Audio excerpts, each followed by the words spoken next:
Hello YouTubers, this is Demented One, and welcome to my channel, Extreme Adventures 671. In today's video, I'll be doing my first ever gun review of my concealed carry weapon, the Glock 43. There it is. As you guys can see, this is my Glock 43. Has quite a bit of modifications done to it. It is a USA version instead of an Austria version, which is like my Gen 2 Glock 19C. But when I did choose to pick up a Glock 43, my local gun shops only had the US version at that time. So let's clear the mag. I'll do a safety check, make sure there's nothing in the chamber. We could double, triple check, point in a safe direction, pull the trigger. So like I said, quite a bit of modifications already done on it. I was going to do a step-by-step review, but I decided to do just a one overall review at the end of my modifications. We'll begin up front with the Streamlight TLR6 light laser combo. That's a great small profile light laser combo from Streamlight, as you guys can see. We do have light only option, laser only option, laser light combo option. So 3 modes on this. Great piece of equipment. Like I've said, I've shot over 700 rounds through this, and the laser still holds its 0. So great product from Streamlight. Next, I do have Talon rubberized grips installed on this. The factory texturing that does come with the Glock 43 is very minimal. So it's not as much grip as I wanted. So while at the range and whatnot, shooting this, after your hands do get a little sweaty, it does get a little bit slick to hold, especially since I do have a big hands and this is single stack thickness. So Talon grips have aided significantly in grip control as well. For those that are looking for a quick upgrade to their grips, give Talon grips a try. Next, other than that, I do have Vickers Tactical extended mag release on this, and it does provide a little bit more real estate than factory mag release, which aids in quick mag changes and whatnot. I also have a Vickers Tactical extended slide stop, as you guys can see here. It does protrude a little bit more than the factory. It does aid in more contact for the slide stop. It does not get in any way while you're shooting, so you don't accidentally lock the slide open or whatnot. So a great upgrade for those who may be considering it. On top, I did change the factory factory sights for Ameriglow night sights. These are the Ameriglow Hackathorns. I wanted quick acquisition sights since this is my defensive carry weapon, and these sights are great from Ameriglow. Very quick to acquisition. Let me see if I can get it in this frame. There you go. It does have a blacked out rear.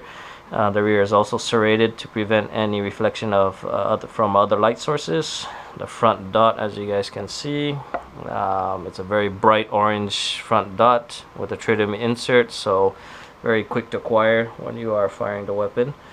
Great sights. They work great. I'm able to hit targets 10-inch, 8-inch steel, excess of 25 yards, so I think it is a very accurate sights as well.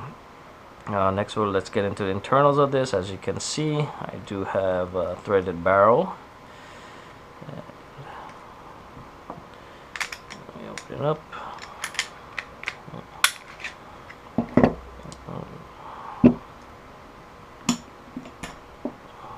So here we go. We got a stainless steel match grade threaded barrel from American Tactical Imports.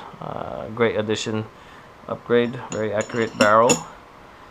Other than that, I opted to change out the polymer guide rod for a stainless steel guide rod, and this is from Rock Your Glock.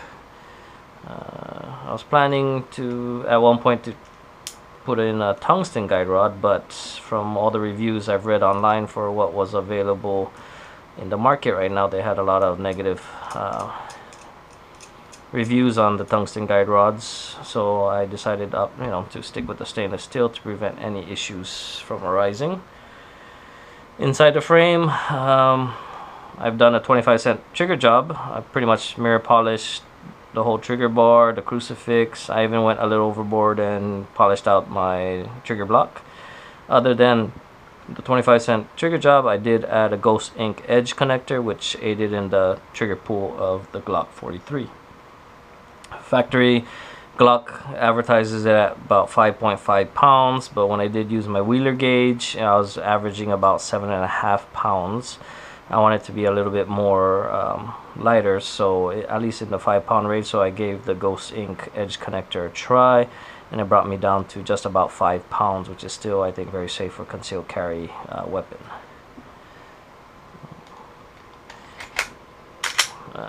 Next is we'll get into the mag capacity. I mean, that is the, I guess, the biggest negative review on the Glock 43 is the factory mag capacity of only 6 rounds. It is on the minimum side, but to counter that, what looks like a factory pinky extension is actually a Pierce grip +1 pinky extension. So instead of just 6 rounds, now I'm able to have 7 rounds +1 in the chamber, which is very similar to the MMP Shield mag capacities. As a backup mag, I am running a +2, and lo and behold, it is a Terran Tactical +2 mag extension. These are, I mean, great quality, great craftsmanship. This is the anodized aluminum flat black. Terran Tactical also includes a +10% spring, which aids to make sure there is no feed issues when you do run a +2. So far, these are great +2 extensions. I did try Strike Industries EMP +2, which was made out of polymer, which was much longer.